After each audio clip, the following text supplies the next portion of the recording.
Njengabophethe shame. Indawo enemnandi. Ngadlala namuhla. Kwathi ngo-1996 ngashadela. Ngathandaza. Ngabona umfazi.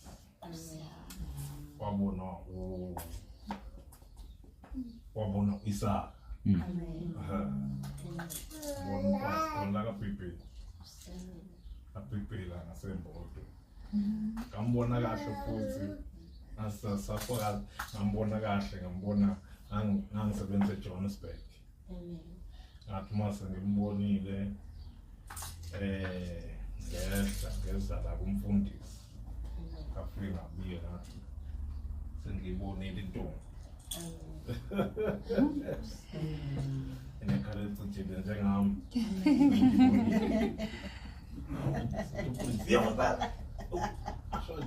Abaningi bathi kunjalo ndanjalo. Amen. Wayesethi hey mina ngizalwa yindoda enkosini ngicabanga noma ngasho. Wayesethi kodwa mfana wami asizuzwa ngawo. Sazothandaza nathi uka confirm. Amen. Jesus name. Confirm. Wayesethi mongisho njalo. Hayi baba ngapha. Mase ngofonela ke. Ngofonela. Amen.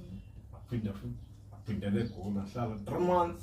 Hayi sesithandazile mfana wami. Kodwa ngoza sexoxele ekhaya. Amen. Afuka hayi. uNkulunkulu usihlulile. Uthe yiyo. Namuthi ayiyabonga ngoba abanye masithi siyathandaza bayathandaza ngoba ngiyibonile. Wathi waqala ufunda into eyiningi la kuwena. Wathi abanye masithi siyathandaza bathi thandazwana yangibambezela. Athi ngijabula nje indlela othobe ngayo. Shukulenti vela uNkulunkulu. Amen. Asingathi hayi ngibongile baba mangabe ukuthi sengithandaza. Wayesethi kuyasheshwa ke la. Kuyasheshwa ke. Wayesethi asibona ukuthi khamba kanjani. Kodwa unazi inkomo keep on bukana. Ansabayo. Nazi inkomo. Wayesethi next week ngiyawa khona. Oh why? Ngashada ngawo lo nyaka. No akona lo nyaka. Kwaku-95. Ngiyakhumbula kuyiphasi ngize phasi ku-95 sixoxa lezi ndaba. Ngabuya ngoJune. Saconclude ngoJuly. Siqhubeka isikhathi kwathi ngo-October. Kwenze sahamba sayovela ekhaya. Nobola ngaqeda. Wayesethi mase sitole waqeda wayesethi nje ngathi mina ngifuna uzoshaye ngoJanuary umhla 3 what no azoshaya ngoFebruary sana uzoshaye ongena Monday kwazo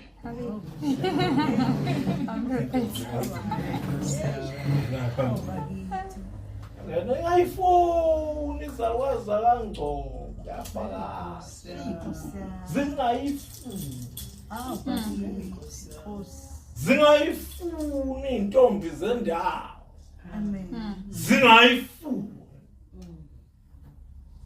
Ngeke. Bangayifuni umakoti basekhaya. Bangayifuni umakoti basekhaya. Kade ngixoxa nomunye njena owayengifunela umzala wakhe. Engenandaba ukuthi ngiyakholwa. Ethi nje ukuthi imzalo yabona nanda ukuthi ngiyakholwa. Ecabanga ukuthi bayabezela abantu besifazane. Ecabanga ukuthi mase kufike lesi sikhathi athi ngiyoshintsha umqondo. Ngiyabona ukuthi akabi society nokuthatha manje akazwa nokuthi kodwa mase kufike leso sikhathi uyoshintsha umqondo. Mayisethi nje angawushintsha umqondo. Kangena ngokukholwa. Ngihlezi namhlanje ikhona ngifuna ukutshela abantu abasha zikhona izimpi angena mina umuntu oshumala into oziyazi zikhona izimpi emshadweni futhi zinkulu kakhulu Ngesinikeza ivangeli labo abangena ngestep. Step. Bawulale hotel.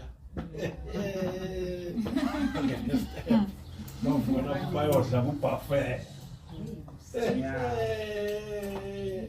Bayodla ku buffet. Hayi semungu zikhona. Amen. Kodwa ngoba sesikhulile sinqobile futhi. Ngoba sesikhulile sengabona manje ukuthi sinqobile. Amen. Sinqobile. Amen. No divorce, ngabe futhi vele divorce. Amen. Futhi no iBhayibheli malithi babusibika lithi abanye baye lithi iBhayibheli lithi liqale endodeni lithi madoda thandani omkeni bese lithi nina abafazi lithi thobelani amadoda eni. Kona le into engisaba bese lithi lokho nikwenze ngathi ngikwenza kuphi enkosini. Kusho ukuthi uma uthanda umkakho ngomyalo ungamthandi ngenkanuko. Amen. Umthande ngezwi lenkosi. Kusho ukuthi uma uthobela indoda yakho ungayithobeli ngenkanuko. Uyithobela ngezwi lenkosi. Uyithobela ngoba ugcina umyalo. Umthanda ngoba ugcina umyalo. Wine izintweni zonke. Siyazifakaza ukuthi wine izintweni zonke. Ziyavela zona izinto kodwa ayinenzi lutho. Ziyavela zona izinto kodwa ayinenzi lutho. Khumbula engasabathola abantwana. Siqede nje 2 years 3 years waba mkhulu kakhulu. 2 years 3 years sekulokubaliwe. Umfundisi wangishadisa ukuthi kodwa siyathandaza ndoda. Hayi kodwa siyathandaza. Ngakho intombi uzoyibona. Hayi intombi egqoke ibhluku ngiyakutshela mina. Hayi intombi elenza lezi zinto. Simathemba. Hayi intombi enenza ipe ibomvu langathi izikhathi. Uzoshaya ngentombi engithi mangiyibheka awusikoma ntombi. Siyafakaza siyasimdelise nje uSathane. Amen. Simdelise uSathane noba. Ngithi mangiyibheka ngibona inekhala ecijile ngathi umama wami. Ngibona ngathi ngibona umama wami, ngibona yona. Intombi ejabulisayo. Amen. Siyacabana lena nayo mina angisengayeka yangicela angicela isihlane ngangishaya la ko 9 10 11 yathi baba sansu 18 ngicela nje ngingasashaya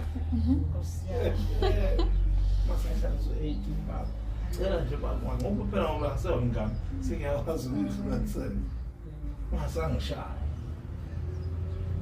wathi masilo ko 16 17 lo ingikhumbuza nangempela kwanje ngabo ngayiyeka uyishaya sengixoxa naye ngathi ngixoxa nodadewethu sala ifizo ohlala empedeni athi ngibuyela nje kuseni nje ngiyababa ngizozile party namhlanje ngangibuya late ngakhathazeki sidlula eparty yasemsebenzi nestaff Amen. mangabe ngakhathazeki la brush empedeni ngoba ngilele yangithi esiphuma sembonga uNkulunkulu. Amen. Ukuba nengane isibusiso ithi iBhayibheli isibusiso ngezwe abantu abangayazi leyo ithi abantwana basilwela nezitha ngaphandle kwegate ayisoma ufunde incwadi yemanga lithi ibusisa indoda emgodla igcwele abantwana. Siyadlula kube ngifakazi sembonga uNkulunkulu kakhulu sibonga ngenkonzo ekhona. Konza sesike sathi uzwe izolo thina ke sesizwisa sibonga kakhulu baba uSibiya lo uya amaphumulo mama uSibiya lo ya babuya amaphumulo makhaphu uyabona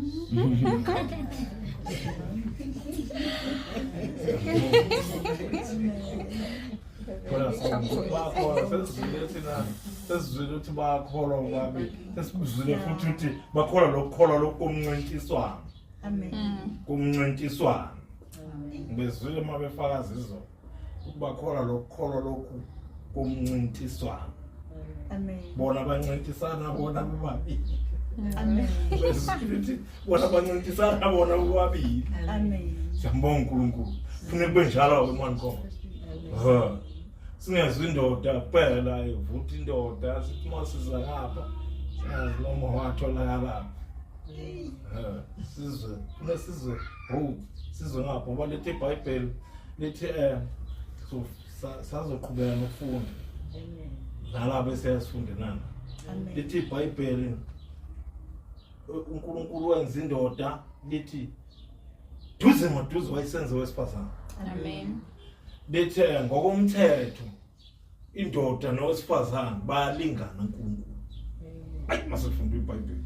Lithi ngokomthetho bayalingana uNkulunkulu. Kuphela balingana kuphi na enyameni. Abalingana ngokwakhiwa kodwa balingana ngani na ngokwenyama. Enyameni bayalingana. No. Lithi abalingana enyameni. Kodwa kumoya lithi bayalingana. So ufunda iBhayibheli mawufunda lapha lithi kuno chapter 1 encwadi kaGenesis kuno chapter 1 no chapter 2. Amen. So uthi mase sifunda kahle lithi uNkulunkulu waqale wabenza chapter 1 lithi wabuya azobenza kuphi chapter 2. Mawufunda lithi waqala wabenza chapter 1 wabenza kulamoya. Lithi wayesebuye sezobenza esehla esezoba xova phansi obaxova ujeqe. Amen. Obaxova la phansi. Lithi ngesikhathi exova waqala waxova indoda. Lithi emva lokho sexova ini na owesifazane. Sembonga uNkulunkulu. Kodwa laphana lithi wabenza. Siyambonga uNkulunkulu bazalwane. Yilokho nje sinakho kafishane namhlanje besifundile izwi lenkosi izole ngingafunda ngezokulibazisa. Lisenhlizweni yami. Incwadi kaJohn. Incwadi kaJohn. Amen. John chapter 4. Incwadi kaJohn chapter 4. Ngimkhumbulo Jesu omhla ngimkhumbulo lamanyama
mase silokhu ngiyangene mangabe ngisala ngene azothi ngiyasala singatshelwa mangisala ngene ibonke njani uNkulunkulu ngimuzwe nami uthi ungena ngomoya angene thomboyi angene thomboyi wemfuthu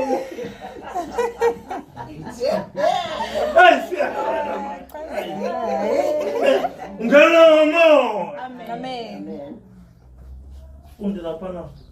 Tozo hamba na usifunde masema. Verse 30. Incwadi kaJohane 4 verse 30. Baphuma emzini beza kuye. Baphuma emzini beza kuye. Angifuni ukuthi isikhathi. Baphuma emzini beza kuye. Funde qhubeka masinyane. Kusenjalo abafundi bamncenga bathi Rabi yidla. Mana ngidlula ngifuna weqwe lapha kusifundile izolo nje. Yeah. Ngifuna weqwe u39. Ku39. AmaSamariya amaningi alowo muza akholwa nguyo ngezwi lowesifazane owafakaza ngokuthi ungitshele konke engikwenzileyo. AmaSamariya amaningi. Ngifuna ngazi lokho amaningi AmaSamariya. Yayi ngihlaba imali isho makusho kanjalo ngithi yobona njengoba ngithi siyancintisana. Competition. Lo muntu wesifazane wezwizwa iseyashumayela. Litwa shimbi zakhe phansi. Washimbi zakhe phansi. Litwa wagijimela emzini. Hayi intombi zami encane. Litwa shimbi zakhe phansi esezizwe wagijimela emzini.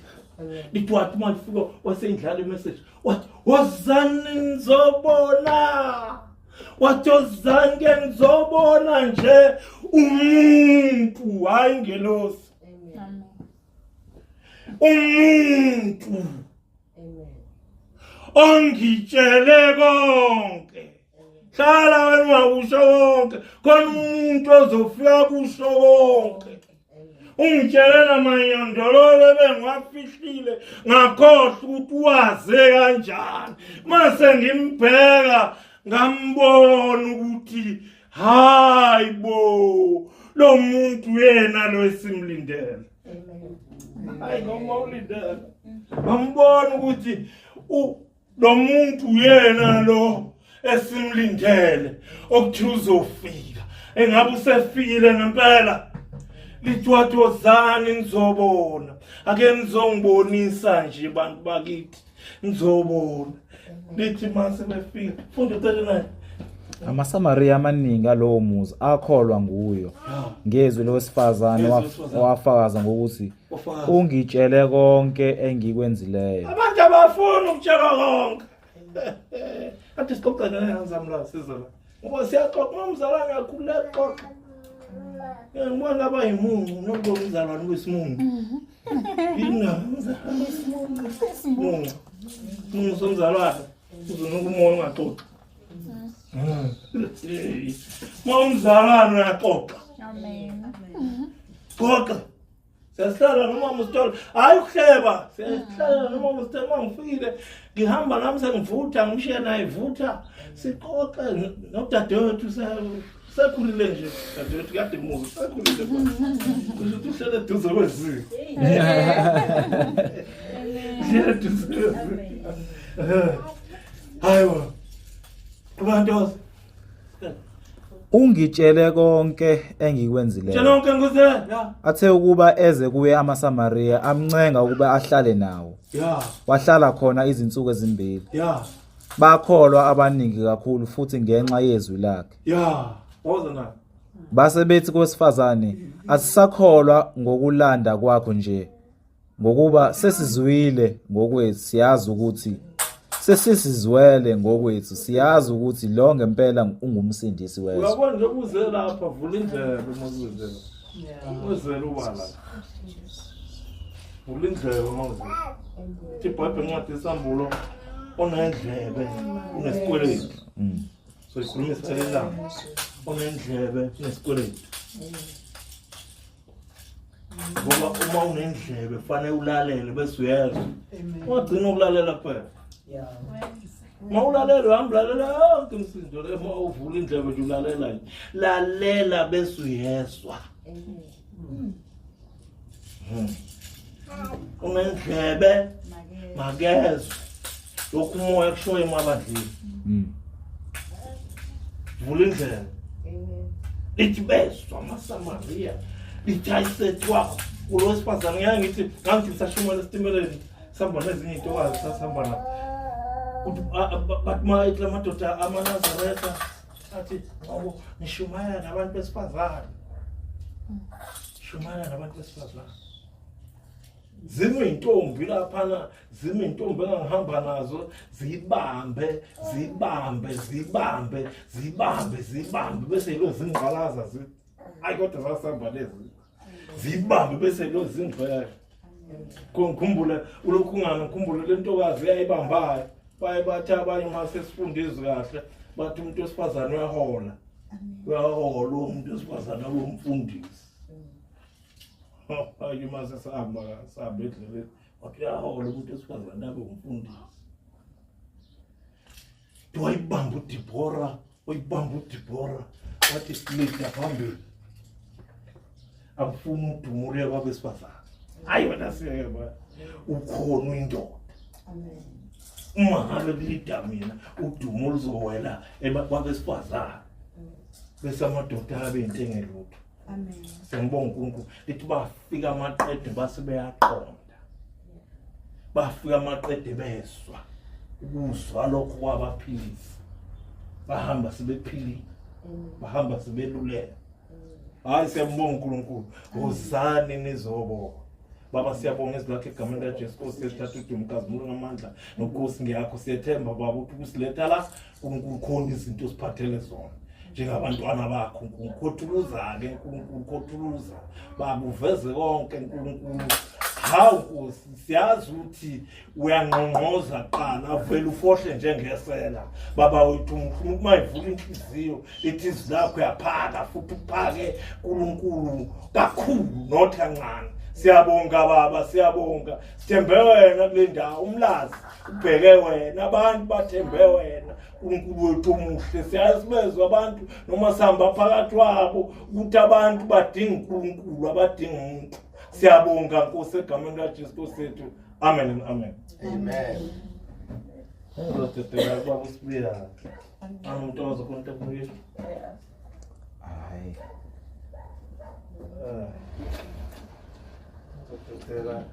speaker said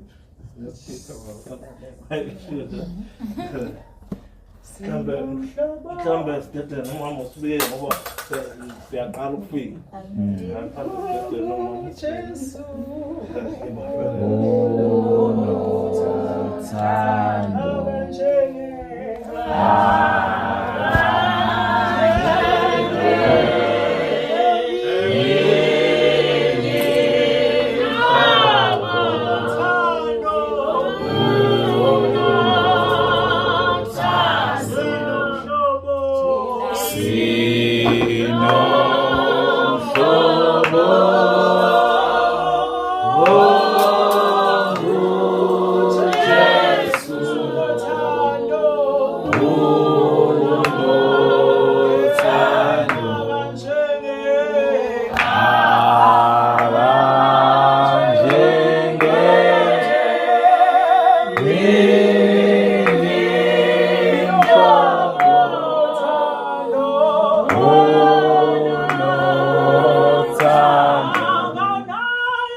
Jesu. Hallelujah. Ngithi akusuku manje.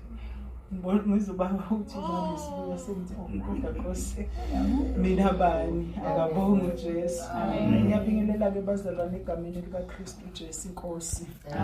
Yena yedwa ophilayo. Yena yedwa simlindele ukuthi masinyane uyabuya. Uzolanda ibandla. Elingcwele. Elingenambimbi. Elingenasisihla. Elungile nje yena. Amen. Ngiyabonga ke bazalwane ukuthi ngithola ithuba lokubingelela egameni lika Jesu phakathi kwabantwana bakaNkulunkulu. Amen. Ngumntwana kaNkulunkulu bengisindisiwe ngivumile uJesu uNkosi nomsindisi wempilo yami. Ngihamba impilo yami iphethwe nguye. Uthi wahlabelela kahle nokuphathwa ezakhe izandla. Uyasiyisa ekhaya. Uthi mawuqala lo mhlabelelo uthi webathandwa yeke inhlanhla yokwazana. Kubhlungu ukuhamba ungazi ukuthi uthandiwe. Kubhlungu ukuhamba emhlabeni ungazi ukuthi uyinhlanhla, ungaboni futhi ukubaluleka kokuthandwa. Amen.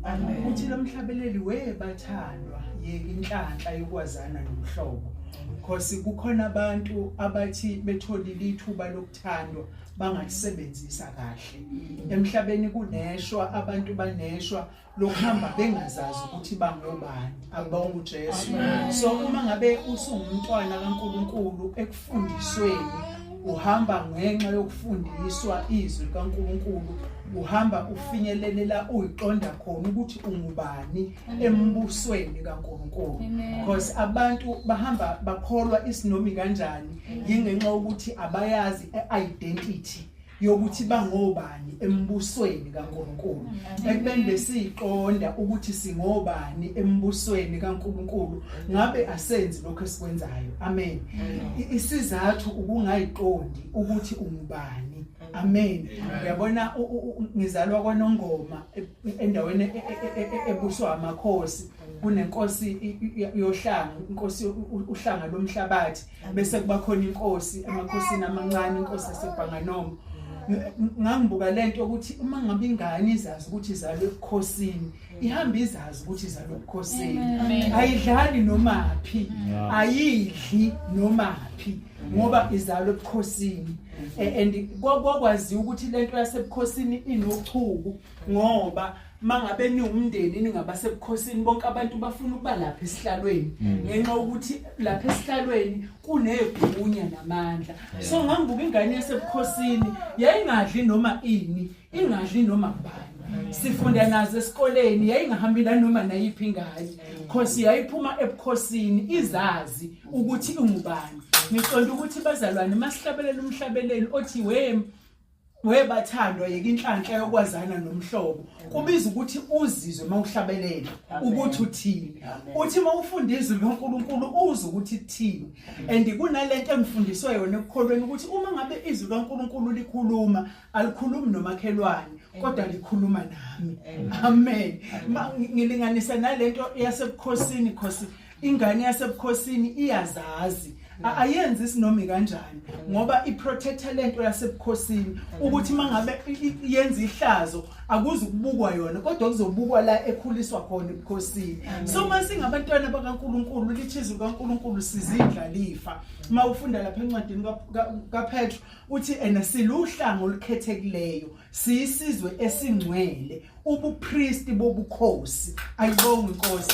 So uma ngabe uya ngokuya ukhule ekufundeni izwi kaNkulunkulu ufundiswa ubaba ukhuluma ngendlebe yokulalela yokuzwa kunomehluko. Ushuthi uthema eyichaza kombuleka lento uthi okay kukhona ukuthi ulalele but uma uzwa kunomehluko because mangabe uzwile wenza lokho okuzwileyo uhamba uthi yazi khona into engizwileyo. Awuhambi nje ukuthi ngiyazi but mawuse kukhona into oyizwileyo uthi noma ubuka phakathi kwabantu noma kwenzeka izinto kuvuke lento uthi hawuyazi ingakho kanti kwakuthiwa kukhombisa ukuthi wezwa mzukwana kushiwo leyo nto. Ayibonga inkosi. So ngibuka ke lento ukuthi ke singabantwana bakaNkulunkulu uyabiza ukuthi uhamba uzazi ukuthi ungubani embusweni kaNkulunkulu.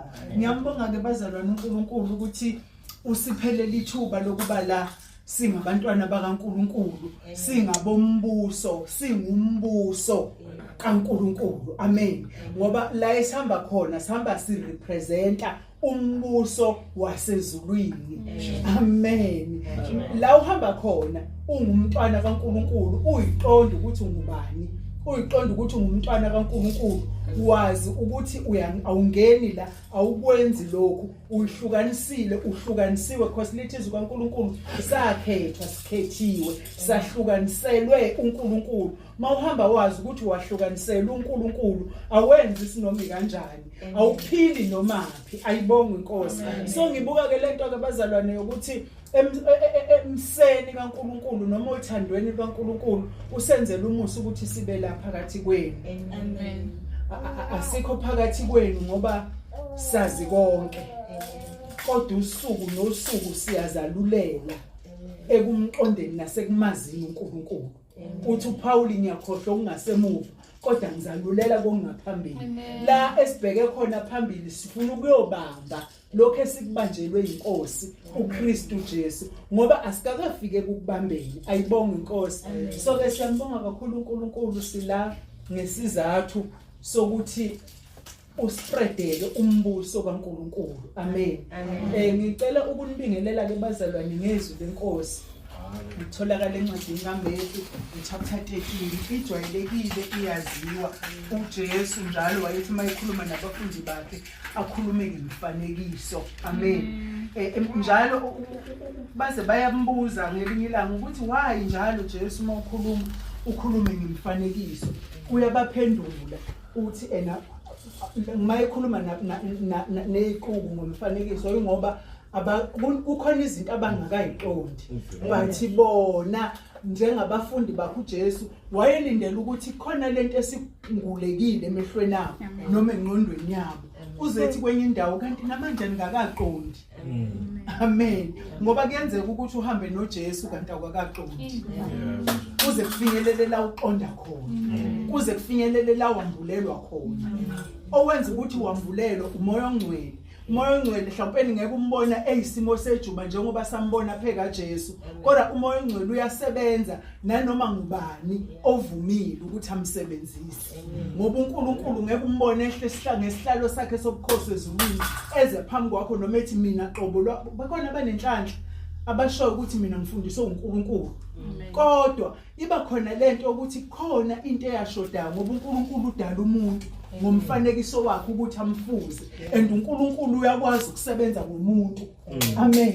uNkulunkulu uyakwazi futhi ukusebenza ngetshe, itshe umuntu ongakholwa, and uthola ukuthi into azokutshela yona noma into azoyikhuluma uzomangala. Kanti uNkulunkulu uthumele special itshe lizokhuluma izwi lakhe uNkulunkulu kuwe, and uma ungalinakanga, uma ulalelile ungezwanga, ungasebenzisanga indlebe ukuzwa, kuyageda. Amen. Kodwa mangabe usebenzisa indlebe kahle, wezwa, uyakulekelela lokho. Amen. Lapha emfanekisweni ke nje ngizoba mfishane kakhulu ngoba sekulate kanti masifunda kudingeka isikhathi. Amen. Lapha emfanekisweni unomfanekiso uJesu la uthi umhlwanyeli waphuma nembewu wayotshala. Uyayibala indawo yawo zawela kuyi imbewu, yawela emhlabathi endleleni kwafika inyoni zayixosha, yawela edwaleni yamila masinyane, yawela emeveni yamila yayisiyaminyana, yayisiyawela emhlabathini omuhle ovundile yathela izithelo. Amen. Abafundi bakhe ngibathanda ngoba ngiyayithanda lento eyenziwa abafundi bakaJesu abagcina sebengabapostoli abanye. Njalo mabehleli naye mangabe uJesu kade ekhuluma bayabuya bezohlala ndawonye bebuza ukuthi inkosi busho ukuthini, kusho ukuthini lokho. And mase behleli naye sebebuza ngalomfanekiso womhlwanyeli owaphuma nembewu wayohlwanyela, uyabachazela uthi imbewu yizwi kaNkulunkulu elikhuluma kubantu. Uthi imbewu eyawela ngasendleleni, uthi laba abantu abathi mangabe belizwe izwi bekuthi gubu sebezwile njalo. Uyachaza uthi kodwa abagxili labo bantu ngoba vele uthi lewele endleleni liyawizwa kaNkulunkulu, inyoni ifike zithathe sezwile umuntu kodwa nje liphephuke mgalula lisuke kalula. Uthi wela edwaleni ifika imile bese ukuthi makufika izimo kumuntu zokuthi wena usuthe phela usumukela uJesu ngenxa ukuthi agxilile idwala linayo inhlabathi impande ayishonile phansi makufika inhlupheko zifike zimnyaka zisumzalwane athi ha kanti ashiye amen uthi mangabe lembewewe lemeveni besiyamila kodwa mesiyameva yayiminyanisa uthi umuntu oyalizwa izwi likaNkuluNkulu alamukele futhi ngokuthokoza kodwa imnako yalokhu kuphila nengcebo yalelizwe iminyanisa and mayinaba lapho mawusunaba ngengqondo yakho ngokucabanga kwakho ngokulekelela umoya ongcwele ukuthi yini le eminyanisizwe kaNkuluNkulu uyazazi umzalwane ukuthi ziningi izinto ezikuminyanisayo ezikwenza ukuthi noma ngabe thusa ulizwi izwi kaNkuluNkulu selikhulumile kodwa likwenza ukuthi ngoba phela uthi uJesu niyobazi ngeyithelo mayingabonakala izithelo zokukholwa kodwa uthi uyakholwa isizathu yini kuneminyanisi ekuminyanisile kunameva aminyanisile izwi kaNkuluNkulu kuwe ungumntwana usushilo ukuthi ungumntwana kaNkuluNkulu because baningi bayakholwa size sihlabelele uthi baningi abakholwayo kodwa abayiboni imfihlakalo yezulu isizathu ukuthi imbewu yawa yawelwa emeveni yayisiyaminyana yini eminyanisayo imnako nengcebo yalokhu kuphila yini lesiyinaka kakhulu ukudlula izwi likaNkuluNkulu ukudlula intando kaNkuluNkulu izolo ngithema ngikhuluma ngibingelela abazalwane ngakhuluma ngokuthi uthi uJesu ongithandayo ugcina amazwi ami agcina imiyalo yami ithini imiyalo kaJesu omunye wawo uthi thanda umakhelwane wakho njengoba uyithanda akasho ukuthi thandwa uthi thanda amen ukuliqiniso nibazalwane ukuthi siyaliveza leyo miyalo kaJesu kunoma ubani omakhelwane wethu uthi bathi mangabe sebemfuna ukumzuma uJesu ababhali namana kungani nabafarisi bembuza uyena muphika umakhelwane njengoba sibaningi kangaka wenza iparable uJesu yomSamaria siyayazi ukuthi thini usethi ke njengoba umSamaria akwazi ukumsiza uyena amakhelwane ke lo laba babazi umthetho kaNkuluNkulu ababe ngabaJuda babaleka nabo babegcina umthetho ukuthi umuntu wezizwe umuntu ongakholwa akadlelani nokholwayo kodwa umuntu owaveza isithelo sobuNkulunkulu yilo wafika wasiza ohluphekileyo so uma ngabe lithikizwe loNkulunkulu thanda umakhelwane wakho njengoba uyithanda amen ngempela uyalenza lelozwi amen malithi ungaphindiseli okubi ngokubi mangabe kukhubile ngempela umzalwane noma umntwana omunye nje umuntu khona lento inhliziyo yakhe efuna ukuyiveza ukuthi ngifuna abone ukuthi ungikhubile usulvezile uthando lusho uJesu eminye yemiyalo ukuthi uma ngabe uthi uyangithanda gcina imiyalo yami ayibonge inkosi so lokho ke izwi kaNkuluNkulu malikhuluma ngezinto eziminyanisayo ziningi izinto ezisiminyanisayo ezizenza ukuthi singakwazi ukukhonza uNkulunkulu kahle kungakwazi ukubonakala ubuNkulunkulu kithi ngoba phela mase sithi simukela uKristu mangabe sithi simukela uJesu uJesu uthi ongithandayo unyoza mina ngihlale naye uthi noBaba uyoza ahlale naye manje mase kuwe ungumntwana kaNkuluNkulu kuhlela uJesu kuhlela uNkulunkulu kuhlela umoya ongcwele kufanele mangabe uhamba kubonakala ubuNkulunkulu bobuNkulunkulu kuwe kodwa esikhundleni sokuthi kubonakala ubuNkulunkulu bobuNkulunkulu kubonakala izinto ezikuminyanisileyo kubonakala izinto engamveza uNkulunkulu yiwo kameva aminyanisa imbewu yiwo ke enza ukuthi ungakwazi ukuthela izithelo njengale yawele emhlabathini omuhle eyathela izithelo ngamakhulu nangamashumi amathathu ayibonge inkosi so enhlizweni yami ngisabingelela kunalento ethi uNkulunkulu kulezi insuku zokugcina linali izwi kaNkulunkulu othi akade izwile kulesi sikhathi bancane kakhulu mhlawumpeni futhi ngicaba angazi ukuthi ngathi amakhaya kanjani ngoba akukho la ingafinyeleli khona ngeindlela eziningi ezahlukeneyo kodwa into ezolenza ukuthi abantu bebone umehluko kithi esithi siyakholwa nabangakholwayo bayosibona ngezithelo zokuveza ubuNkulunkulu yini eveza ubuNkulunkulu ukuhamba usothandweni lukaNkulunkulu, usothandweni lukaKristu, ukuze abantu abakubonayo babone umehluko phakathi kokholwayo nongakholwa. Uthe ubabizolo mayifunda incwadi yabaseKorinte ithi phumani phakathi kwabo ningahlanganyeli nabo okungcolileyo. Uthi ukuze mina uNkulunkulu ngiyonamukela. Because uma ngabe sisahamba sithi siyakholwa kodwa simdibi munye senza abakwenzayo, uma ngabe betoyitoya nathi sitholakale kuyitoyitoyi, uma ngabe yini le yake yenziwa le yagcwala umhlaba, uma ngabe kuluthwa nawe ungumzalwane utholakale kuyiluthini, kuzobonakala kuphi umehluko ukuthi wena ungumntwana kaNkulunkulu. Uma ngabe senza abakwenzayo, kuningi engingakubala nawe ungakubala. Amen. And uzothi mawukubala ingqondo yakho bese yasangila ukuthi kusho ukuthi nalokho uNkulunkulu akakufuni, nalapha shuthi uNkulunkulu akangithandi. So ngihambe ngibuka ke empilweni ukuthi izinto eziminyanisa thina singabantwana bakaNkulunkulu ukuthanda izwe nezinto ezisezweni. Amen. Uma ngabe singayekela ukuthanda izwe nezinto ezisezweni, belungabonakala uthando lukaNkulunkulu. Ukuthi uyazi ba uniform laba bantu. Yonke lento esibhizi ngayo, yonke lento esikhandlayo, yonke lento esikhathazeke ngayo, bona bakhathazeke ngalutho. Ngenxa ukuthi bona bangabantwana bakaNkulunkulu. And leyo nto iyosenza ukuthi i-identity yobuNkulunkulu isheshe igame kubantu bezizwe, kubantu abangamazi uNkulunkulu. Iyona nto yosenza ukuthi noma ngabe kuthiwa ngikwamaphumulo, noma ngabe kuthiwa ngisegoli, noma ngabe ngikwamhlaba yalingane wherever, kodwa mangabe ngiphila impilo yobuntwana bukaNkulunkulu nola emlaze iphila, uzothi ofike ngakule ngakwamaphumulo wabona mina, nofike la emlanzi wabona wena, nofika eThekwini kuphi eGoli kuphi noma kuphi abona umuntu ophila impilo efana nale, uzothi okay sho laba bantu abaphila kanje bangabantwana bakaNkulunkulu. Ayibonge Nkosi. Kuyosisiza lokho bazalwane uhamba sinomehluko. Uma besingabamba ukuthi besifumana inhlanhla engakanani yokuthi sibizwe ngokuthi singabantwana. Besingahamba saziwa, besingahamba sehlukile, besingahamba futhi umhlaba wazi ukuthi kunabantu abahlukene nezinto ezithile. Uthi kwenye indawo obhalayo uthi kukhona isizwe esingenze sikwenzayo. Isizwe esehlukile eyintweni ezenziwa abantu abaphila kulomhlaba.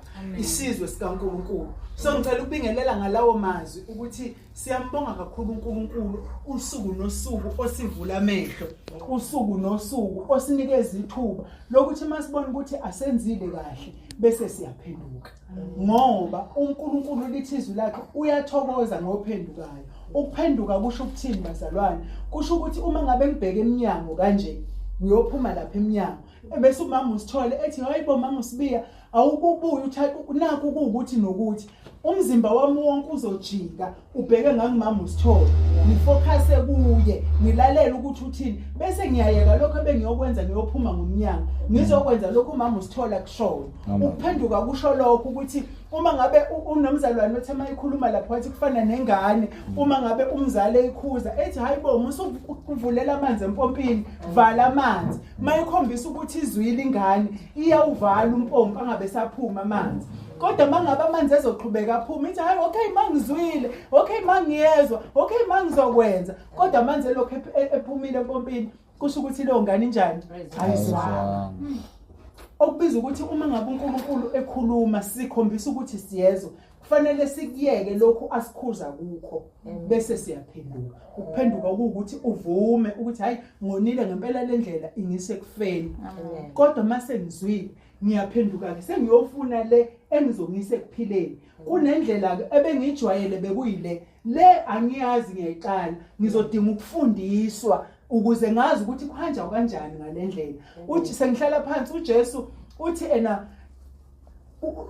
isango indlela ebheke esihogweni ebhudiseni inkulu baningi abahamba ngayo. Amen. Buhamba noma ngabe thi uphetheni, noma ngabe thi uthwele kangakanani, ngoba indlela ivulekile ukhululekile ukuthi uhamba ngayo. Kodwa indlela eyezulwini uthi ingumngcino, uthi nesango lakhona lincane, uthi bayingcosana abayifumanayo.